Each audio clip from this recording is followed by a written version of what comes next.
Accident बहुत ही दर्दनाक था। उसकी वजह से उन्हें काफी चोटें भी आई हुई हैं और एक्सीडेंट के ट्रॉमा की वजह से उनके दिल पर भी काफी गहरा असर हुआ है। उनकी धड़कनें जवाब दे चुकी हैं। अब उनके बचने का केवल एक ही तरीका है, हार्ट ट्रांसप्लांट।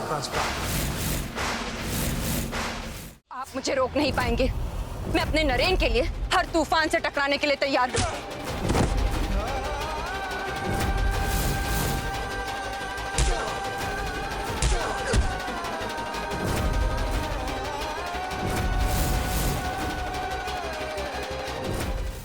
भले तेरे दिल को जीने का मौका मिल गया हो प्रवीण, लेकिन हमारा जख्म तुझे जीने नहीं देगा प्रवीण। तुझे मार डालेंगे हम।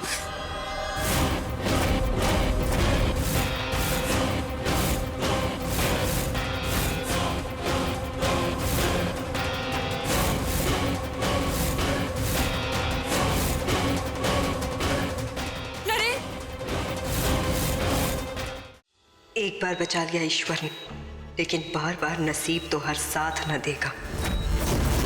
माफ कीजिएगा नरेन बाबू, लेकिन तुहार सीने में जो दिल है वो हमारा दोषी है और हम अपने दोषी को सजा देकर ही मानेंगे।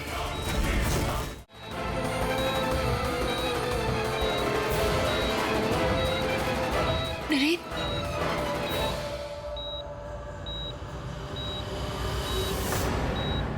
नरेन, पूजा,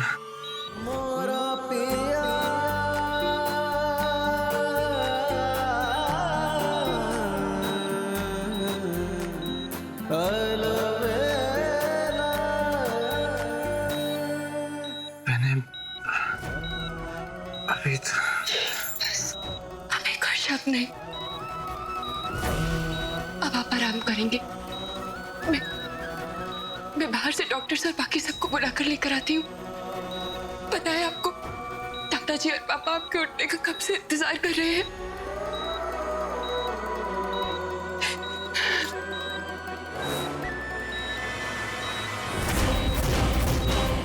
पूरी कजरारी आंखों से बचकर रहना, इनसे खतरा है।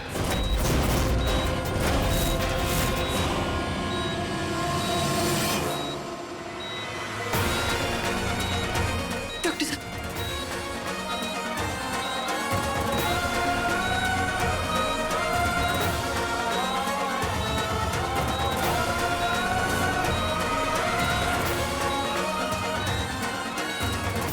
गोविंद, मनोज, यहाँ आओ। ये लो, ये सारी मिठाई आज स्टाफ में बंटवा दो। तुम्हारे नरेन बाबू को होश आ गया है। नीलू, नीलू, जो हुआ उसे भूल जाओ। नरेन को अब होश आ गया है और ये खुशी मैं उसकी मौसी और उसकी चाची के साथ बांटना चाहती हूँ। ये लो। थैंक्स। गोविंद, मनोज, ये लो, इसे डस्टबिन में ले जाकर फेंक दो। नाजायज खुशियां मनाने का शौक नहीं है मुझे।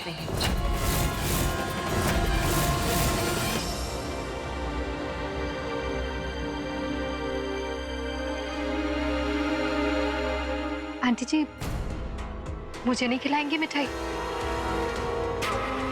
स्वीटहार्ट, तुम कमरे में नहीं जाओगी? कमरे में जाओ स्वीटहार्ट।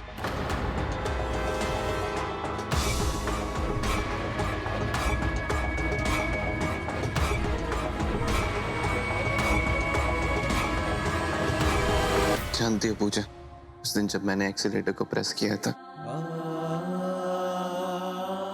तब लगा कि मैं फिर कभी देख ही नहीं पाऊंगा। नरेन, जो हुआ उसे एक बुरे सपने की तरह भूल जाइए। क्या कहा था मैंने जीजी?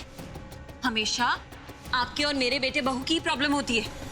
नीलू, तुम खामखा बात क्यों बढ़ा रही हो?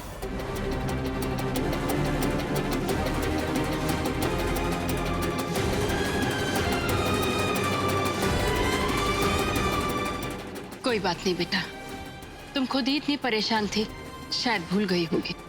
कोई बात नहीं। हाँ पूजा, और फिर बेला यहाँ पर 2-4 दिन रुक भी गई तो इसमें किसी को क्या दिक्कत हो सकती है?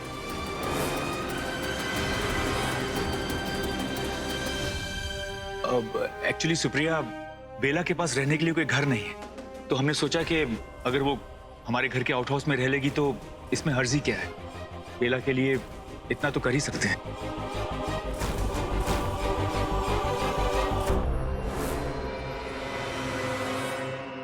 अरे भाई, सारी बातें दरवाजे पर ही कर लोगे? बहू का गृह प्रवेश नहीं करोगे? जी बाबूजी। चरण, मनोज,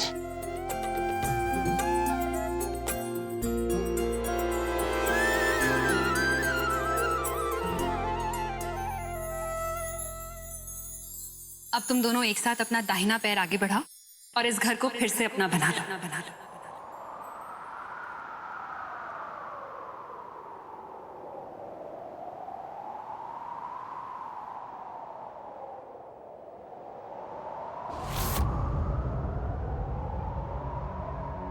अरे बेला बेटा, आओ अंदर आओ। 1 मिनट बाबूजी।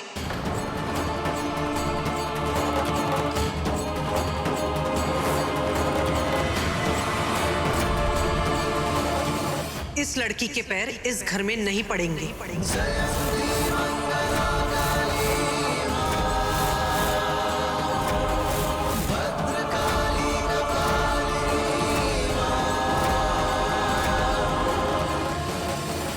बाबूजी, हमारा घर कोई धर्मशाला नहीं कि जिसका मन किया मुंह उठाकर चला आए।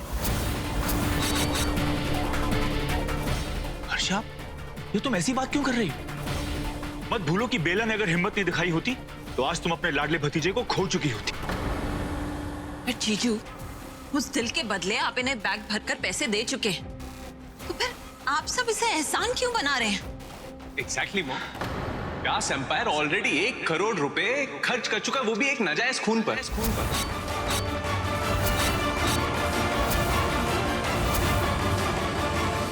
That is not important Rahul. इस वक्त मुझे सुरभि की टेंशन है। सुरभि को लेकर मैं लाइफ में कोई भी रिस्क नहीं लेना चाहती। आफ्टर ऑल हमारी नेक्स्ट जनरेशन आ रही है, राइट? राहुल, नरेन के जन्म के विषय में मुझे इस घर में कोई और चर्चा नहीं चाहिए। नहीं तो अब तक तुमने अपने दादा का लाड देखा है, अब उनका गुस्सा भी देखोगे। 1 मिनट दादाजी। हाँ, कहिए। हमको स्नान करने जाना था। गर्म पानी। जी, वो बेसिन के पास एक बड़ा बटन। हेलो हेलो बेला जी। पापा, मैं सोच रही थी कि बेला जी आउट हाउस में अकेले कब तक रहेंगे। अगर दिन के वक्त वो हमारे साथ रह पाती तो।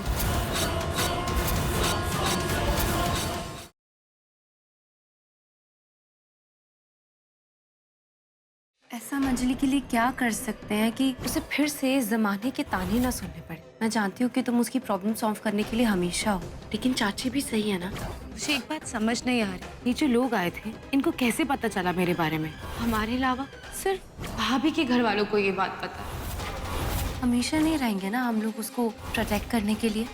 मेरे पास एक आइडिया है।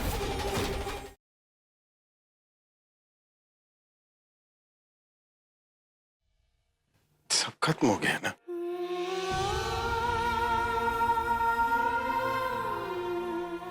मेरा नाम, मेरा काम, मेरी इमेज, रेपुटेशन, मेरा म्यूजिक, मेरे फैंस, फ्रेंड्स, फैमिली, सब खत्म नहीं हुआ।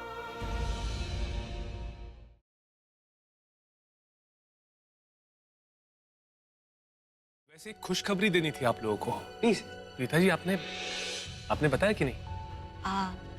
वेल, खुशखबरी ये है कि अगले 3 दिनों में मेरी और प्रीता जी की सगाई होने वाली है। सगाई? लेकिन सगाई इतनी लेट क्यों? I mean, रोके को तो काफी वक्त हो गया ना। अभी तो 3 दिन और कह रहा है। करण, सरला जी को तैयारियों के लिए भी तो वक्त चाहिए होगा ना? क्यों? तूने कुछ ज्यादा ही डिमांड कर दी क्या?